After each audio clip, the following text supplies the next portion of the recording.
వృశ్చిక రాశి వారి ఫలితాలను పరిశీలిద్దాం. వృశ్చిక రాశి వారి ఫలితాలను గనక మనం పరిశీలించినట్లయితే, వృశ్చిక రాశి వారు మాత్రం ముఖ్యంగా ఒక 2, 3 విషయాల గురించి తప్పనిసరిగా జాగ్రత్తలు తీసుకోవాలండి. ఒకటి ఏంటంటే, మీకు కోర్టు సమస్యలున్నాయి, లిటిగేషన్‌లున్నాయి, ల్యాండ్ ప్రాబ్లమ్స్ ఉన్నాయి, లేకపోతే మీకు మీ సిబ్లింగ్స్ తోటి గొడవలవుతున్నాయి. ఇలాంటివి ఏవైనా ఉంటే ఇవేవి కూడా ముందుకు వెళ్ళవు. ఇవన్నీ కూడా పోస్ట్‌పోన్ అవ్వబోతున్నాయి.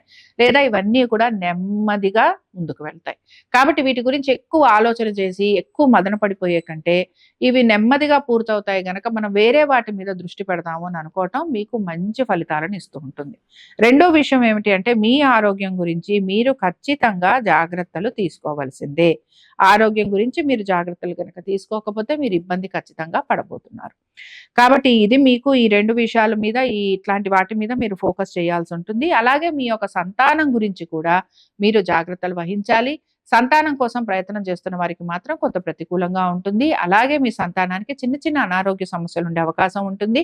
మీ సంతానం గనక మీ నుంచి దూరంగా ఉండి చదువుకుంటుంటే వారు ఉన్న చోట వారికి కొన్ని ఇబ్బందులు ఎదుర్కొనే అవకాశాలు కూడా కనపడుతున్నాయి. పెట్టుబడులు పెడుతున్న వారు ఎవరైతే ఉన్నారో, ట్రేడింగ్ చేస్తున్న వారు, షేర్ మార్కెట్లు, లేకపోతే మన మ్యూచువల్ ఫండ్స్, ఇలాంటి వాటిలో అనేక రంగాలలో పెట్టుబడులు పెడుతున్న వారు ఎవరైతే ఉన్నారో వారు మాత్రం ఖచ్చితంగా జాగ్రత్త వహించాలి. ఎందుకంటే మీరు చేసే పెట్టుబడుల్లో పెద్ద మార్పు అనేది ఏది కనిపించట్లేదు. అలాగే పెద్ద మొత్తాలలో పెట్టుబడులు పెట్టేవారు ఎవరైతే ఉంటారో ఖచ్చితంగా జాగ్రత్తగా ఉండాలి. కాబట్టి ఈ విషయాలలో వృశ్చిక రాశి వారు మాత్రం జాగ్రత్త వహించాలి. అలాగే ఇది మీకు కొంత కనపడుతున్నా కూడా తర్వాత మీకు కొంత ప్రోగ్రెసివ్‌గా ఉంది. కొన్ని మార్పులైతే ఉన్నాయి. సరే, ఈ మంచి మార్పులు ఏమిటో కూడా మనం కొంత పరిశీలిద్దాం.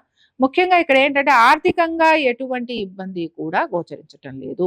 కాబట్టి ఆర్థికంగా కొంతవరకు అనుకూలత ఉంది. అలాగే మీ కుటుంబ పరంగా కూడా మీకు కొంత అనుకూలమైన మార్పులే కనపడుతున్నాయి. అయితే మీ ఇంటికి సంబంధించి గాని, లేకపోతే మీ ఇంటికి సంబంధించి దీంతో పాటు మీరు గనక ఏవైనా అద్దెలు లాంటివి తెచ్చుకోవాలనుకుంటున్నా, లేకపోతే ఇరుగు పొరుగు వారితోటి కొంత చిన్న చిన్న ఇబ్బందులు మాత్రం కలుగుతున్నాయి. అలాగే వాహనాలు నడుపుతున్నప్పుడు కూడా జాగ్రత్త వహించాలి. కాబట్టి ఈ యొక్క విషయాన్ని గమనించండి. అలాగే ఇక్కడ ఉద్యోగ పరంగా పెద్ద మార్పులు అనేవి ఏవి కూడా గోచరించటం లేదు. అయితే ఉద్యోగ పరంగా చాలా అనుకూలంగా ఉంటుందని చెప్పుకోవచ్చు. వ్యాపారస్తులకి కూడా ఆర్థికంగా కొన్ని చిన్న చిన్న మార్పులు, అనుకూలమైన మార్పులు ఉంటాయని చెప్పుకుంటున్నాం. అలాగే ఆర్థికంగా కొన్ని మార్పులతో పాటు వాళ్ళ వ్యాపార పరంగా కూడా వారికి కొంత అభివృద్ధి అనేది కనపడుతూ ఉంటుంది. కాబట్టి వీటి మీద కొంత పాజిటివ్ ఉంది, కొంత నెగెటివ్ కూడా ఉంటుంది. ఇందాక మనం చెప్పుకున్న నెగెటివ్ విషయాల మీద మాత్రం మీరు ఖచ్చితంగా ఫోకస్ చేయండి. ఇంకా ఈ వృశ్చిక రాశి వారు ఎటువంటి పరిహారం చేయాలో చూద్దాం. వృశ్చిక రాశి వారు మాత్రం లక్ష్మీ నరసింహ స్వామి వారి కరావలంబ స్తోత్రం చదువుతూ ఉండండి. లక్ష్మీ నరసింహ స్వామి వారి కరావలంబ స్తోత్రం, అలాగే స్వామి వారికి ఖచ్చితంగా పానకం నైవేద్యం పెట్టండి. పానకం నైవేద్యం పెట్టి తులసి దళాలతోటి స్వామివారిని పూజించండి.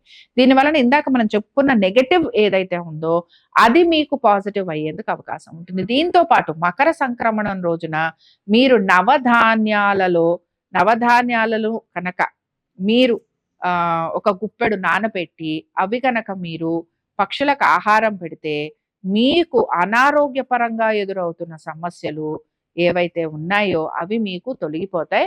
అలాగే మీరు సునకాలకు ఆహారం అంటే కుక్కలకు ఆహారం గనక పెడితే మీకు ఏ పనులు అయితే పూర్తి కావట్లేదు అనుకుంటారో ఆ పనులు పూర్తయ్యేందుకు అవకాశం ఉంటుంది. కాబట్టి ఈ 2 మీరు చేయొచ్చు. ఇవి కనుక మీరు చేస్తూ ఉంటే మీకు మంచి ఫలితాలు అనేవి కనపడతాయి. ఈ విషయాన్ని మీరు గమనించుకోండి. ఇవి వృశ్చిక రాశి వారి ఫలితాలు.